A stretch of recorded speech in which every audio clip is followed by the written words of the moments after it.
The first 5 questions on the LSAT set the tone for what comes later, so we want to make sure that we're boosting your confidence from the start. Today I'm going to walk through what to do for each section of the test.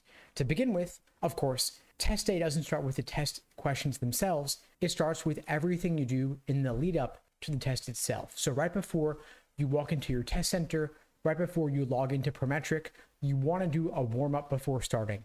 That could be a favorite logic game, a favorite logical reasoning question, a favorite reading count passage, one you've seen before, you've done it before, you know it inside out, but you're just going through the motions to build your confidence. We want to start by focusing on the lowest hanging fruit in each section of the test to build your foundational understanding as you move forward once you're getting into the timed scored questions themselves. So in reading comp, of course, the foundation, your gimme, it's the general global questions like your main idea question, passage organization, best title, tone, author's opinion. You want to knock those out first because everything else follows from that. If you don't know the main idea of the passage, you don't really know anything at all. So make sure that you can slow down and get the main idea, get the author's opinion. If you struggle with main idea questions, of course, you're not alone, but I'd recommend that you start now doing some drills where you read the reading count passage and solve only the general global questions associated. So you do a passage and ask yourself, what did I just read? What was the main idea? What was the author's opinion? If they could leave me with only one central idea, what would that idea be? You skip the other questions, do the same thing with yet another passage. And the good news is, of course, there are roughly 400 actual official LSAT reading comp passages in the roughly 100 released LSAT practice tests. So you can afford to go through, say, 20, 30 exams worth of reading comp just doing an exercise like this, and you'll still have plenty of other material to work with for doing timed sections and full-length practice tests. But again, start with the main idea, start with those general global questions. For logic games, the easy questions are going to be your orientation questions. Those are your gimmies.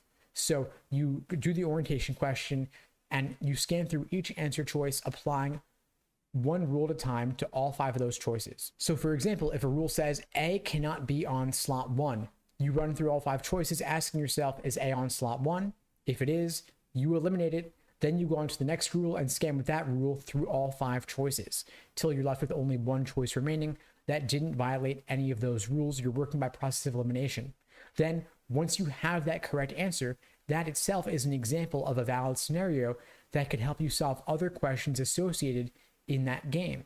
Because you know this scenario works, it was your answer. So if another question asks you which one of the following could be true, and you saw it occur in the orientation question's correct answer, then you know it works as a valid scenario. So that can help you knock out a choice from another question, might even help you solve another question entirely, saving you some valuable time to let you avoid having to draw a new scenario. So these orientation question correct answers, the correct answers to your local questions where you drew a new diagram, those can help you solve other more general questions later in the game. So you see here that both in reading comp and in logic games, the first questions you do, either main idea in reading comp or orientation in logic games, they set the stage for what comes later. You can build on your previous work, you can build on your previous understanding and help save yourself some valuable time setting the stage to get the entire set of questions right.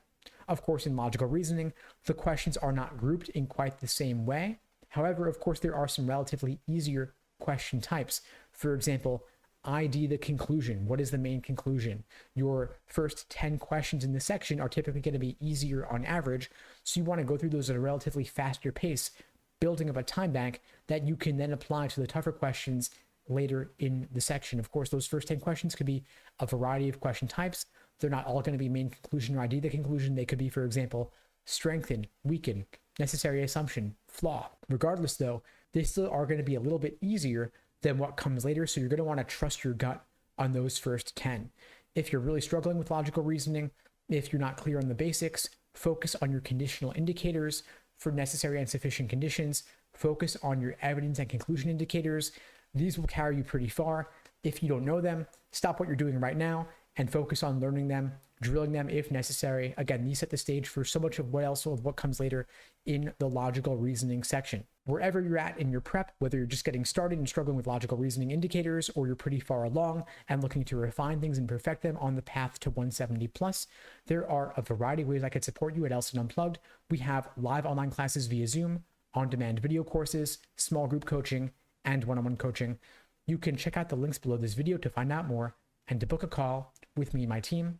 We'd be glad to help you out. And if you found the video helpful, please do me a favor and share it with someone who needs to see it. I don't do any advertising for these videos. I rely only on word of mouth to help get the word out. And so your sharing the link really does make a difference.